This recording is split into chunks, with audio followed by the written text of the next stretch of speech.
আমার প্রিয় ক্লাস 11-এর ছাত্রছাত্রীরা, তোমাদের সবাইকে আমার চ্যানেল স্টাডি ফর এডুকেশনে স্বাগত জানাই।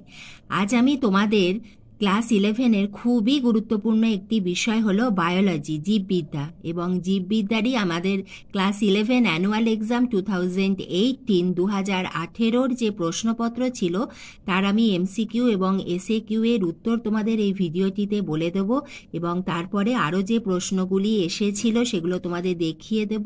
তাহলে তোমরা একটা আইডিয়া পাবে যে কোন প্রশ্নগুলি তোমাদের জন্য খুবই গুরুত্বপূর্ণ।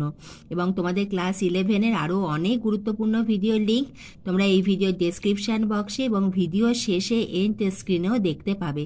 সেখানে ক্লিক করলেই তোমরা ভিডিওগুলো দেখতে পাবে। এবং তুমি যদি আমার চ্যানেলে নতুন হয়ে থাকো, এই ধরনের গুরুত্বপূর্ণ ভিডিও আমি দিতেই থাকি, তাই আমার চ্যানেলটি সাবস্ক্রাইবের সঙ্গে বেল আইকনটা প্রেস করে দিয়ে আমার চ্যানেলের বন্ধু হয়ে যেও। তাহলে এসো, আজ আমরা বায়োলজির অ্যানুয়াল এক্সাম 2018-এর প্রথমে এমসিকিউ এর উত্তরগুলো আমরা দেখে নেব। আমাদের এমসিকিউ এ আমাদের 14টি থাকবে, প্রতিটি 1 মার্কস করে, মোট 14 নাম্বার। একটি হলো নিম্নলিখিতগুলির কোনটি রেপটিলিয়া শ্রেণীর বৈশিষ্ট্য নয়। এখানে দেখো 4টি অপশান রয়েছে, তার মধ্যে সঠিক হলো করটিতে 2টি অক্সিপিটাল কন্ডাইল থাকে। আরেকটা জিনিস খুব লক্ষ্য রাখবে, এখানে দেখো রয়েছে বৈশিষ্ট্য নয়টা কিন্তু ভালোভাবে লক্ষ্য রেখে তোমরা উত্তর দিও। নিম্নলিখিতগুলি কোনটি ভাইরাসের বৈশিষ্ট্য নয়? সঠিক উত্তর বহিস্থ উদ্দীপনায় সাড়া দেয়। তারপরে আমাদের 3টি হলো নিম্নলিখিতগুলির কোনটি আরশোলার পুং জননতন্ত্রের বৈশিষ্ট্য নয়? উত্তর হবে সি, শুক্রধানী। নিম্নলিখিতগুলির কোনটি অবিদারী ফলের উদাহরণ? উত্তর এ, অ্যাকিন। কোন ধরনের প্রাণী কলায় রক্তবাহ থাকে না? সঠিক উত্তর বি, আবরণী কলা। নিচের কোনটিকে আত্মহননকারী থলি বলে? এটা খুব গুরুত্বপূর্ণ। সঠিক উত্তর হলো সি, লাইসোজোম। নিম্নলিখিত কোন অঙ্গাণুটি প্রোটিন সংশ্লেষের জন্য প্রত্যক্ষভাবে দায়ী? সঠিক উত্তর বি, রাইবোজোম। অগ্রমুকুলের প্রকটতার জন্য দায়ী হলো সি, অক্সিন। অক্সিজেনের অনুপস্থিতিতে গ্লাইকোলাইসিস প্রক্রিয়ায় নিট কত অণু এটিপি উৎপন্ন হয়? উত্তর হলো বি, 2 অণু। আর কিউ এর মান যখন 1-এর কম হয় তখন, এখানে 4টি অপশান আছে, সঠিক উত্তর হলো এ, ফ্যাট জারিত হয়। 11 প্রশ্নটি, বীজবিহীন ফল সৃষ্টি করা যায়? সঠিক উত্তর সি, জিব্বেরেলিক অ্যাসিড প্রয়োগে। অগ্নাশয়ের গ্লুকাগন খননকারী কোষপুঞ্জের নাম হল আলফা কোষ। নিম্নলিখিত কোন পরিপাক রসে কোনো এনজাইম থাকে না? সঠিক উত্তর পিত্তরস। নিম্নলিখিত কোনটি পেশাগত ফুসফুসের রোগ? সঠিক উত্তর হল এ, সিলিকোসিস।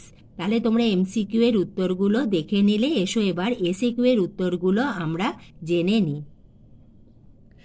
আমাদের এসএকিউতে আমাদের 4টি প্রশ্নের উত্তর লিখতে হয় এবং কয়েকটি প্রশ্নের সঙ্গে আমাদের অথবা থাকে।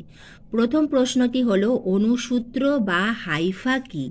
উত্তরটি হলো ছত্রাকের অঙ্গজ দেহ বা মাইসেলিয়াম গঠনকারী সূত্রাকার অংশকেই অণুসূত্র বা হাইফা বলে। আরেকবার বলছি, ছত্রাকের অঙ্গজ দেহ বা মাইসেলিয়াম গঠনকারী সূত্রাকার অংশকেই অণুসূত্র বা হাইফা বলে। আমাদের একেতেই অথবা প্রশ্নটি হলো কোন ধরনের উদ্ভিদে আর্কিগোনিয়াম দেখা যায়? এর সঠিক উত্তর হলো মস, ফার্ন ইত্যাদি জাতীয় উদ্ভিদে আর্কিগোনিয়াম দেখা যায়। 2-এর প্রশ্নটি, সক্রিয় শোষণ কাকে বলে?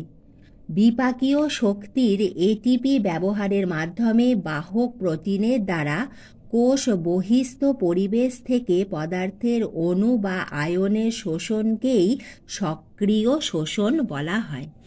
এরপরে আমাদের অথবাটি হলো যে হাইড্রোপনিক্স বলতে কি বোঝো?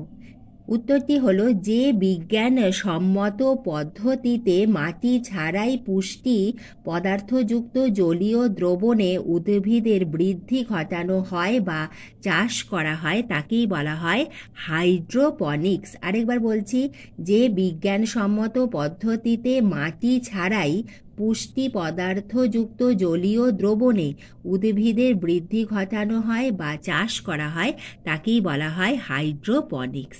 এরপরে তিনেরটি হলো আগ্রানুলোসাইট বলতে কি বোঝো? রক্তের কোষীয় উপাদান হিসাবে যে সমস্ত শ্বেত রক্তকণিকার মানে হচ্ছে WBC যে সাইটোপ্লাজমে কোনো দানা থাকে না তাদের বলা হয় আগ্রানুলোসাইট। যেমন ধরো ইওসিনোফিল, বেসোফিল ও নিউট্রোফিল, এদেরকে আমাদের আগ্রানুলোসাইট বলতে আমরা ইহাই বুঝি। এরপরে চারেরটি হলো RH ফ্যাক্টর কি? মানুষের রক্তের RBC এর কোষ পর্দার বাইরে অবস্থিত বিশেষ ধরনের যে অ্যান্টিজেন ভারতীয় রিসাস প্রজাতির বানরের দেহে প্রথম আবিষ্কৃত হয়েছিল তাকে RH ফ্যাক্টর বলে। RH ফ্যাক্টরকে ডি ফ্যাক্টরও কিন্তু বলা হয়। RH ফ্যাক্টরের উপস্থিতি বা অনুপস্থিতি অনুসারে মানুষের রক্তকে যথাক্রমে RH পজিটিভ বা RH নেগেটিভও বলা হয়ে থাকে। তাহলে RH ফ্যাক্টরের উত্তর তোমরা পেয়ে গেলে, তাহলে তোমরা নিশ্চয়ই SAQ এর উত্তরগুলো তোমাদের খুবই সুবিধা হবে। এরপরে আমরা দেখে নিই যে আমাদের 2 মার্কসের যে কোয়েশ্চেনগুলো এসেছিল, এখানেও আমাদের দেখো কয়েকটির সঙ্গে আমাদের অথবা থাকবে এবং আমাদের 5টি প্রশ্নের উত্তর আমাদের লিখতে হবে। 2 মার্কসে তোমরা প্রশ্নগুলো দেখে নাও।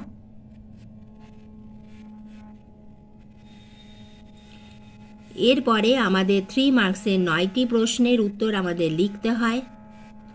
ব্রায়োফাইটা জাতীয় উদ্ভিদের যে কোনো 4টি প্রধান বৈশিষ্ট্য উল্লেখ করো। খুবই গুরুত্বপূর্ণ প্রশ্ন, প্রত্যেকটা প্রশ্ন ভীষণভাবে ইম্পর্টেন্ট, সাজেশন হিসেবেই ধরে রাখতে পারো।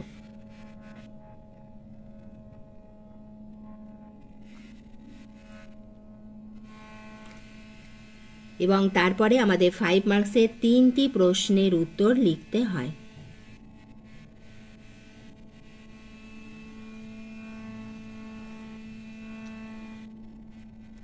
এবার আমাদের 5 মার্কসের মধ্যে কয়েকটি দেখো আমাদের নাম্বার ডিভিশন কিন্তু এইভাবে থাকে, কোথাও 2+3, 3+2, 4+1 এরকম বিভিন্ন। আরেকটি কথা বলবো, আমাদের বায়োলজিতে বড় প্রশ্নর ক্ষেত্রেও বা তোমাদের 3 মার্কসের অ্যান্সার বা যত তোমরা ডায়াগ্রাম দিতে পারবে, পাশে যদি ডায়াগ্রাম নাও বলা থাকে, পাশে যদি তোমরা একটি বক্স করে পেন্সিলে তোমরা ডায়াগ্রাম দিয়ে সেখানে চিহ্নিতকরণ করে দাও এবং কি এঁকেছো নিচে লিখে দাও, তাহলে কিন্তু তোমাদের প্রশ্নের মান অনেক উন্নত হয়।